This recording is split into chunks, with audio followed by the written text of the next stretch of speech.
All right, man, peace. So, brothers, pay very close attention to what happens between Kyrie Irving and the Boston Celtics in the offseason. Because as we followed this saga involving Kyrie, remember when he initially demanded the trade from the Cleveland Cavaliers, he gave them a list of teams that he wanted to be traded to, and Boston was not on the list. Now, of course, after he was traded to Boston for Isaiah Thomas and Jay Crowder, he made the best of it because he does have a family history in that city. His father attended Boston University. And of course, Kyrie loves the snowflakes, and there are a lot of snowflakes to go around in the city of Boston for a brother like Kyrie who likes to play in the snow. But I did a video subsequent to Kyrie getting traded there in the middle of the regular season in which I stated that I'm not quite sure if Kyrie is fully happy being in Boston. There were many Boston Celtics fans who tried to attack me in the comments. It is what it is. It's okay. I go by what I see. I'm not necessarily saying that he's unhappy per se, but I didn't think that he was fully happy. I thought that he was having some personality issues with some of his teammates. That's just what I picked up on in the interview that he had with Rachel Nichols. And I think that now that he's gone down and he's gotten hurt, and the Boston Celtics were able to be as successful as they were for the rest of the regular season going into the playoffs, it may cause a bit of a fracture in the locker room down the line. That is if the Boston front office decides to not trade Kyrie, which is a possibility. I wouldn't do it, but I think that it is a possibility that Danny Ainge is going to investigate a possible trade for Kyrie, especially in light of the fact that his stock has dropped a little bit due to the Boston Celtics playoff run, at least perceptually, in the Boston media and amongst some of their fan base. Now, to me, if you're someone who has a high level of basketball acumen, which Danny Ainge does, he knows the importance of a Kyrie Irving. He's your closer. He's your finisher. He's someone that you would have desperately needed against the Cleveland Cavaliers, who could have made a difference in Game 7. But anyway, they're going to talk about it. I'm going to chime in. Got it. The Celtics split the season series with both the Rockets and Warriors, all 4 games decided by 4 points or less. Max, let's switch gears here. How much is Boston's success hurting Kyrie, that they're getting all this done without him? Yeah. I'm not sure if it's fully hurting Kyrie. I think that Kyrie's sitting back as a three-dimensional thinker and saying to himself, well, the team is growing, so we should be fully ready for a championship-level run next year. But I'm sure in the back of his mind, he's saying to himself, I'm going to have to make sure that I fully implant myself within the fabric of the team should I be back here for next regular season. And also keep in mind that this is going to be a free agency season for Kyrie. Meaning what? This is his last season before his contract expires. So he's going to want to have a big year. The first thing that he's going to do in the preseason, and I'm sure in training camp, is establish to his teammates that I'm still the alpha here. I'm still the top dog. To let people like Jaylen Brown and Jason Tatum know, look, you guys got to flex a little bit in the playoffs because I was gone, but I'm still the best player on the team, and here's why. And I felt like just watching some of their games during the regular season that there was a little bit of an issue between him and Marcus Smart. Just something that I picked up in regards to their energy.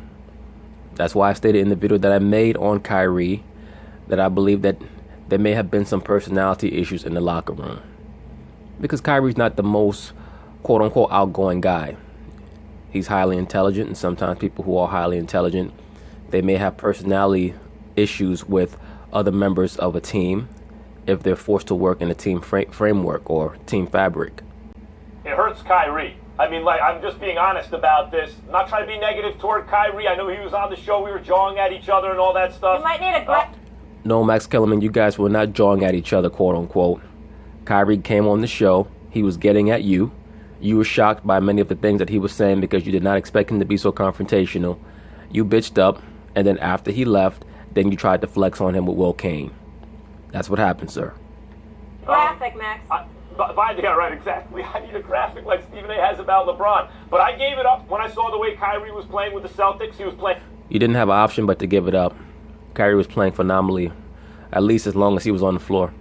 Playing unselfish and excellent basketball, and he proved his point about wanting to get away from LeBron and do it on his own.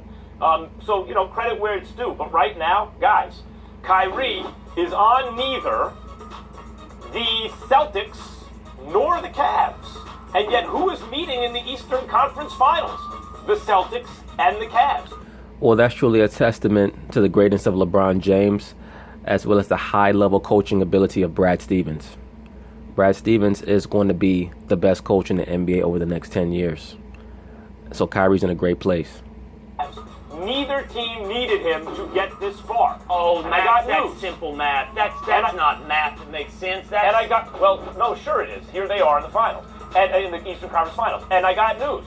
That renders Kyrie basically the balance of power at the moment in the JV conference. I do not think the conference will be JV next year.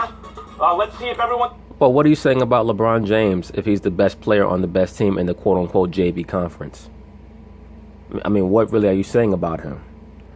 Now, anyone with two eyes knows that LeBron James is the best player in the NBA. And the more he plays in these playoffs, the more he's showing that the distance, the disparity between him and the second best player is far larger than many of us have given him credit for, including myself. Because I've stated in the past that the difference between him and Kevin Durant is paper thin. I no longer believe that. I believe that it's rather sizable. Especially due to the mental growth that LeBron James has shown this season, culminating in his performance in the postseason, in which he's been, quite frankly, non-for-real. Everyone gets healthy on the Celtics, but at this moment, none of us really think. Stephen A. just gave you the blueprint of how the Celtics will possibly win. Will, you and I, neither one of us think that they're going to win in the finals. And so what that means is Kyrie represents the balance of power in the JD conference that's not going to win the finals this year anyway, because they're both here without him, and particularly the... Right, but Max Kellerman, I mean, really what you're saying is the personification of the glass half empty mentality. If you're Kyrie Irving and your team is able to make the conference finals without you, then what should be resonating in your mind is how much better they'll be with you. Because, I mean, if we're going to go that route, then you have to be consistent and say, well, the Bulls didn't need Michael Jordan because they were one Hugh Hollins call away from getting to the conference finals without him. But, of course, Michael Jordan takes them over the hump. That's what a great player does. So for you to make the analysis that, well, neither team needs Kyrie, you can only make that analysis make sense if one of those two teams were to win the championship without him. Not because they had a nice playoff run without him. The point is to win, not to get pretty far in the playoffs. I mean, for that, you might as well go to the lottery. Really, the Celtics. If the Celtics do what you guys suggest, get to the finals, Hold on. and then even become a tough out without Kyrie, that makes them look good? Stephen A., do you mind, quickly, because I think this is going to also address the last thing you said as well. But Max, were you saying the same thing about the Philadelphia Eagles? When they accomplished everything they did with Nick Foles, does it show that Carson Wentz is unneeded? Did it lessen Carson Wentz's value to the Philadelphia Eagles, the fact that Nick Foles and the team did so well without him? If Carson Wentz had come from the New England Patriots, then it would be a different story. They both met in the Super Bowl without him. Before this playoffs is over, they will both have missed Kyrie Irving. The Cavs already... Absolutely. Good analysis by you, Will Kane. Once again, Will Kane has deduced, as I did, that the only way that you can properly gauge Kyrie's effect is after the season's over. Because here's what we know. We know that LeBron James has won one championship with the Cleveland Cavaliers, and he did so because Kyrie put him over the top. We all know what LeBron James can do. But he needed another superlative talent to assist him in taking it over the top and actually winning in the finals, as opposed to just getting there. In the history of boxing, we've seen many fighters who've been able to get to the championship level, and they always have a draw in a championship fight or a close loss. We see that with the TMT fighter, Badu Jack. Every time he has a big fight, he gets a draw or a split decision loss. That's not really saying anything. All that's saying is that you wasted 8 weeks of your life training hard. The point is to win. He missed Kyrie Irving, and this goes to what you said earlier, Stephen A. If it is the Celtics and the Warriors, let's say that's what it is. Ultimately, I think Max's analysis 5 minutes ago is right. I think what we'll see is a Celtics team that just doesn't have the firepower to match up with the Warriors. I agree. And of course, as we all know, this segment originally aired right around the time where the Celtics and Cavaliers series was first starting. But the reason why I'm making a video about it is because I think that there's going to be a reverberation pertaining to this sentiment well into the offseason in regards to what Kyrie Irving's place is on the Celtics. Because even though Danny Ainge has come out and stated that we need Kyrie, we need Gordon Hayward, top brass Executives in many of these sports franchises will say one thing to the public, but behind closed doors, of course, they're taking offers. And I think that if Danny Ainge believed that he can get Kawhi Leonard for Kyrie Irving straight up, he would pull the trigger on that deal. He would definitely pull the trigger on that deal. And then possibly package a Jaylen Brown and a first-round draft pick and maybe an Al Horford for an Anthony Davis, or at least try to do something like that. I agree. It'll be versatile. It'll be Jason Tatum 1 minute. It'll be Jaylen Brown another. It'll be Al Horford another. But ultimately, those guys won't match up to the moments when it's Klay and Steph and KD. And that's when you'll miss Kyrie. So far, you're right. They haven't missed Kyrie. But they haven't also encountered the situation that they brought him to Boston to overcome. Absolutely. And that sentiment will go on to come to fruition in Game 7 between the Celtics and the Cavaliers. As usual with Max Kellerman, I mean, every once in a while, he's correct, because every once in a while, even a blind squirrel can find an acorn. But as you normally see with super liberals, they get so emotionally entrenched in a certain idea that they get ahead of themselves. It wasn't just LeBron, it's to win it all. It's to beat the Warriors. That's when Kyrie's value will be noticed. That's when it will be missed, Stephen A. And not, but Will, I would say to you that that's at that point, while accurate, isn't even necessary. Understand something. Just because other players have proven themselves to be good and formidable doesn't take anything away from the greatness of Kyrie Irving. It's not like I'm looking at the Boston Celtics and I'm saying because Terry Rozier is balling and Marcus Smart is balling, guess what? You know what? They would be worse if Kyrie Irving were on the floor. Now, that would be different. I'm not sure if that's what Max Kellerman himself is saying, Stephen A. Smith. I think that what he's trying to assert is that the play of the Boston Celtics has rendered Kyrie Irving obsolete to a degree, meaning unnecessary. Not that his presence is going to make them less of a team. I think that Max Kellerman believes that Kyrie Irving playing right now would have made them more of a team, but still not good enough to beat the Cleveland Cavaliers. I think that's the overall sentiment that Max Kellerman is trying to push.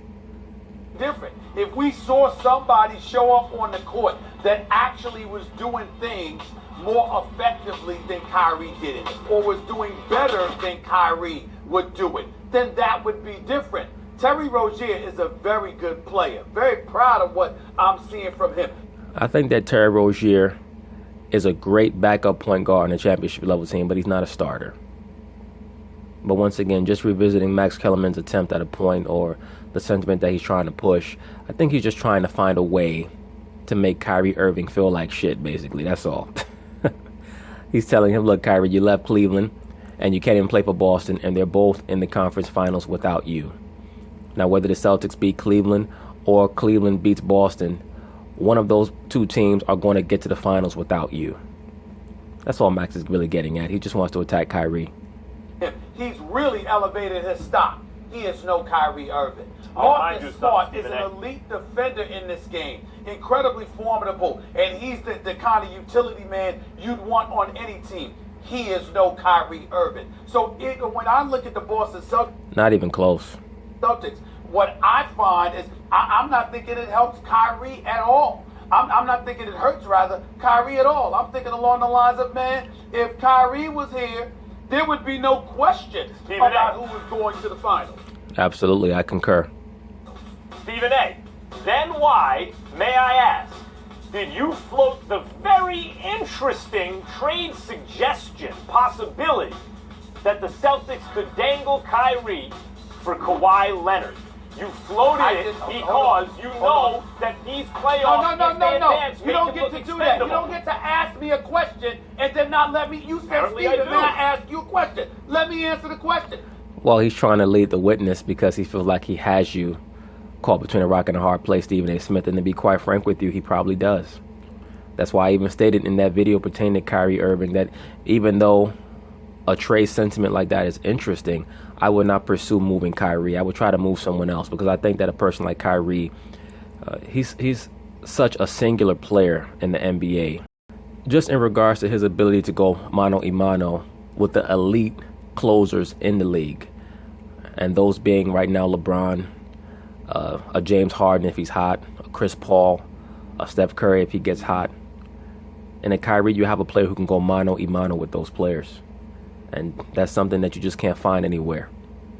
I did not float the idea that they could, that they should do it. I said, wait a minute.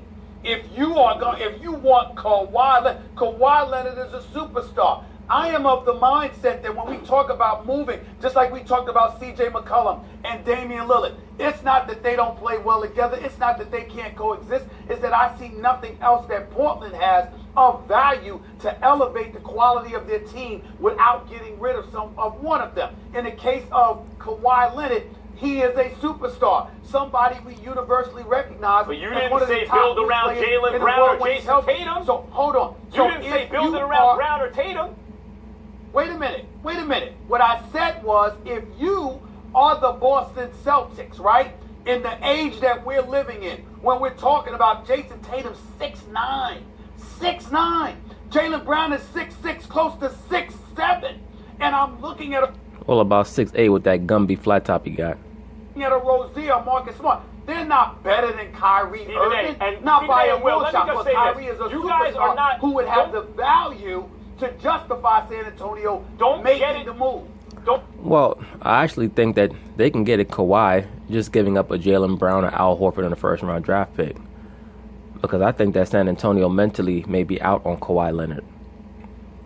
Don't sleep on San Antonio's willingness to move Kawhi if they feel like they're getting something even near commensurate for him. I don't think that you're going to have to put forth a Kyrie Irving to get back Kawhi Leonard. Don't get it twisted. No one here is saying Kyrie isn't excellent. We all know he's totally excellent. That's not what it is. It doesn't make him look bad. In other words, does it decrease his value in some way? If the Celtics make the finals, get past LeBron without Kyrie, that means he wasn't necessary to get there. That's true, sir. But what really are we saying right now? You're basically saying that LeBron James does not need Kyrie Irving to get back to the finals.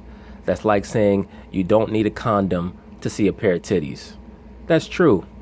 But what's the point of seeing a pair of titties unless you're going to make love to the woman whose titties you're looking at? Like, what really is the point of just looking at some titties?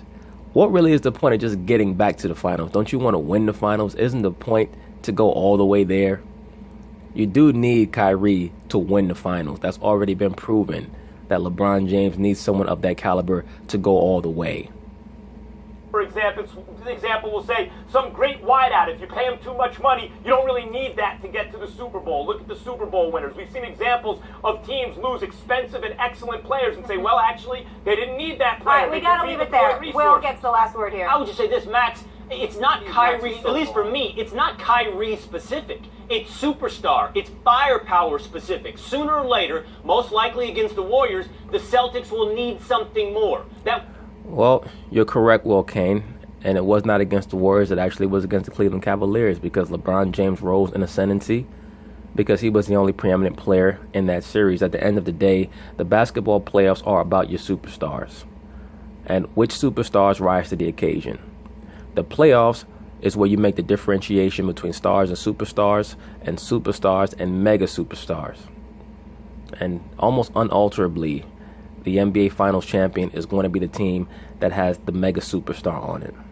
Almost unalterably. I mean, literally, when we look back in the last 40 years of the NBA championships, especially starting from the modern era, which is the 79-80 season, you pretty much only have one season where the team without the mega superstar won the championship. And that's the Detroit Pistons in 2004. Basically, every other season, the team with the mega superstar or mega superstars won the championship. Pretty much. But anyway, let's see what else Mr. Will Kane has to say. That would have been Kyrie. I think Stephen A's Kawhi idea would have worked as well, but they're going to need something more. Sure. Yeah, I think he could go from being viewed as a cornerstone to a provincial trade asset here, but we'll see. Terry Rozier, by the way, averaging more assists, fewer turnovers in the playoffs than Kyrie did in the regular season. Later in the well, that's not really going to last very long. And Terry Rozier is nowhere near on the level of a Kyrie Irving. But could I see a Danny Ainge saying to himself, well, Kyrie may be on the table because he's a little quirky. This is his last year. And if he does not want to negotiate with us to either elongate his contract or sign a new contract with us, we may have to consider moving him. I could see that. I wouldn't do it, but I could see Danny Ainge doing it. But anyway, peace.